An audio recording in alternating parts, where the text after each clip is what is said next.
आप सबको जय मसीह की। मेरा नाम दीपाली है और मैं इस चर्च में 2 साल से आ रही हूँ। मेरे जीवन में एक प्रभु यीशु मसीह ने ब्लेसिंग दी, वो आपके साथ मैं शेयर करना चाहती हूँ टेस्टमनी के थ्रू, कि गवाही मेरे जीवन में आई। 17 तारीख को हम लोग, मैं और मेरे हस्बैंड, हम लोग प्लानिंग कर रहे थे कि हमारे को किन किन चीज़ों की आवश्यकता है।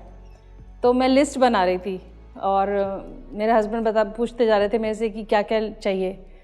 तो बहुत सारे लंबी लिस्ट बन गई मेरी, और मेरी डॉटर बैठी हुई थी बड़ी वाली, और उसने मेरे को बोला कि मम्मा आपने इन सब चीज़ों को लिखा है अपनी बाइबल में? मैंने कहा नहीं लिखा। तो कहने लगी क्यों नहीं लिखा मम्मा, पास्टर जी बताते हैं कि लिखो अपनी विशेस जो हैं। मैंने कहा परमेश्वर जानता है हमारे को किन चीज़ों की आवश्यकता है, तो मुझे नहीं लगता कि मुझे लिखना चाहिए। तो कहने लगी नहीं मम्मा पास्टर जी ने बोला है तो लिखना चाहिए। तो मैंने कहा पास्टर जी ने बोला है डायरी में लिखो। तो कहने लगी ठीक है डायरी में लिख लीजिए। तो मेरे को उसकी बात ना थोड़ी सी पिंच हो गई। फिर अगले दिन क्या हुआ कि मेरे हस्बैंड कुछ नहीं बोल रहे थे कि मतलब 16 तारीख की बात है जब हम लोग लिस्ट बना रहे थे।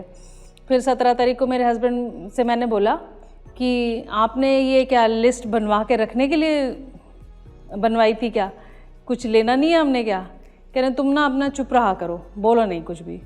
मैं कहा ठीक है कोई बात नहीं। वो दिन गया। 18 तारीख को सुबह जब मैं उठी, मैं डिवोशन में जाती हूँ, डेली 1 घंटा प्रेयर करती हूँ। तो मैं अपना जिस समय डिवोशन में गई हुई थी, मैंने सबसे पहले अपना डायरी और पेन उठाया और उसमें अपनी विशेस लिखने शुरू करी, और उसके बाद मैंने प्रेयर करी। और जब प्रेयर करी तो मैंने व्यवस्था विवरण 28 जिसमें ब्लेसिंग्स लिखी हुई हैं, मैं वो ब्लेसिंग्स अपने जीवन में बोलती जा रही थी। और मैं कह रही परमेश्वर तूने मेरे को वायदा किया है कि मेरे को ब्लेसिंग्स देगा, कैसे आशीष देगा परमेश्वर। तो बस मैंने उसके साथ वचन के साथ प्रेयर करी और आमीन करके उठ गई। 18 तारीख की सुबह ही मैंने प्रेयर करी थी और प्रेयर विश लिखी थी, और कुछ घंटों में ही मतलब मेरे हस्बैंड ने मेरे को बोला कि डिम्पी चलो तैयार हो जाओ, डॉक्टर के पास जाना है। मैंने कहा ठीक है, तैयार हो गई। और मैं कुछ ज़्यादा बोलती हूँ तो वो इरिटेट होते हैं, इसलिए मैं कुछ बोलती नहीं। फिर मैंने रास्ते में इनसे पूछा, मैंने कहा मैं पूछ सकती हूँ कि हम कहाँ जा रहे हैं? तो उन्होंने बोला मेरे को कि हम डॉक्टर के पास जा रहे हैं, तुम्हारे हाथ में बहुत दर्द है इसलिए जा रहे हैं। मैं कहा ठीक है। फिर चांस की बात है वहाँ पर डॉक्टर नहीं मिला हमारे को, फिर हमें वापस लौटना पड़ा। कह रहे आज क्या बात है, मेरा कोई काम ही नहीं बन रहा। थोड़ी देर में देखा कि ये गाड़ी कहाँ खड़ी करी, वॉशिंग मशीन जहाँ पर मिलती है वहाँ पर, उस दुकान के सामने हम इलेक्ट्रॉनिक्स की दुकान पे खड़े हुए थे। और मेरे को लगा कि अभी तो सिर्फ सर्च करेंगे, ये 1-2 दुकानें इधर जाएंगे उधर जाएंगे, 10 लोगों से पूछेंगे, उसके बाद ही कुछ होगा। लेकिन एक दुकान पे गए, हमारे को कुछ महंगी मिल रही थी वो वॉशिंग मशीन।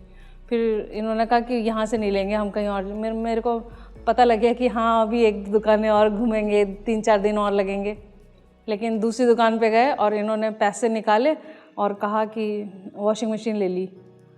और मैं एकदम सरप्राइज़ हो गई और मैं परमेश्वर का बहुत बहुत धन्यवाद किया। मैंने कहा खुदा बाप सचमुच में तू जब मन को तो जानता है, लेकिन तू चाहता है कि हम मुंह से भी मांगे तुझसे, और हमारी प्रार्थनाओं को सुनता है। और पास्टर हरीश ने हम लोगों को कई बार सिखाया है कि वचन के साथ आप प्रेयर करिए, वचन के साथ प्रेयर करिए। मेरे को समझ ही नहीं आता था, नहीं तो ये ब्लेसिंग मेरी कब की आ गई होती।